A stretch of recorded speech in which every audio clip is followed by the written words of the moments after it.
Hello' students, তো কিছুদিন আগতে মানে দুদিনমান আগতে মই এটা ভিডিঅ' বনাইছিলোঁ য'ত কৈছিলোঁ মই যে এইবাৰ যোনটো শ্বেডিউল আছিলে প্ৰি শ্বেডিউল আছিলে যে এইবাৰ জানুৱাৰীত প্ৰি ফাইনেল বা টেষ্ট এক্সাম হোৱাৰ কথা আছিলে, কিন্তু শিক্ষামন্ত্ৰীয়ে সেইটো জনাইছিল তেওঁ টুইটাৰ যোগে বা ফেচবুক যোগে যে এইবাৰ যোনটো প্ৰি ফাইনেল এক্সাম আছে সেইটো ডিচেম্বৰত হ'ব।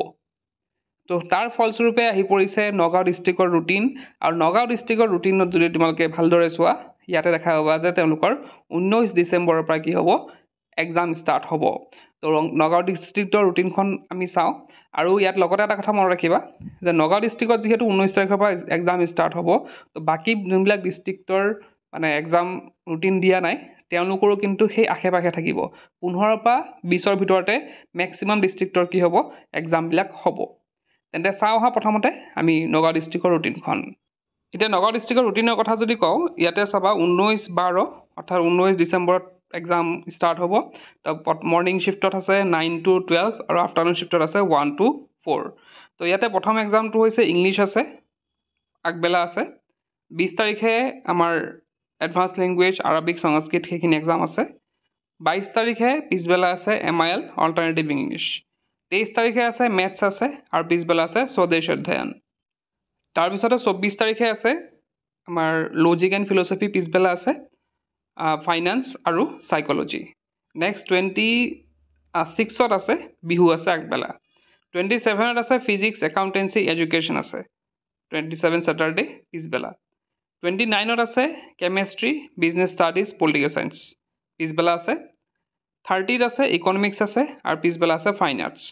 তাৰপিছত 31ত আছে NSQF ছাবজেক্টবিলাক যোনবিলাক হয় সেইখিনি আছে, আৰু 2 জানুৱাৰী তাৰিখে আছে বায়'লজি হিষ্ট্ৰী, আৰু পিছবেলা আছে জিঅ'গ্ৰাফী। তো ইয়াতে 4 নম্বৰ পইণ্টটো তোমালোকে চাবা যে ইয়াতে কিছুমান আমাৰ ছাবজেক্ট মেনশ্যন নাই।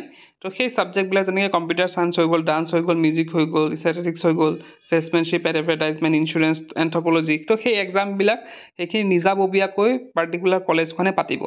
বাকী যোনখন ৰুটিনত যোনবিলাক ছাবজেক্ট আছে সেই ছাবজেক্টবিলাক ডিষ্ট্ৰিক্ট ৱাইজ হ'ব, মানে ডিষ্ট্ৰিক্ট ৱাইজ কি হ'ব বৰ্ডে সেইখিনি কুৱেশ্যন পেপাৰ প্ৰিপেয়াৰ কৰিব।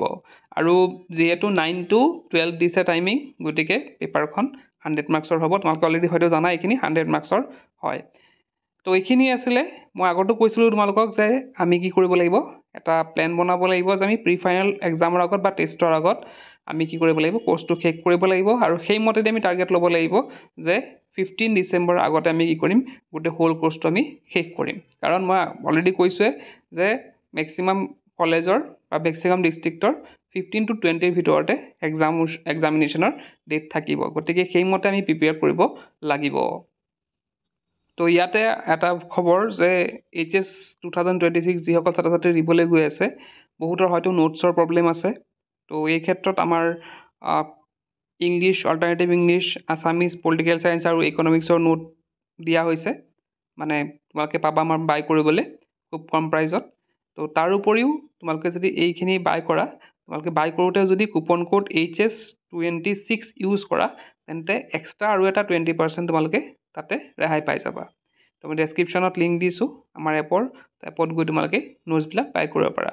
তেন্তে আজিৰ ভিডিঅ'তে শেষ কৰিলোঁ। কিপ ৱাচিং, লাৰ্ণ।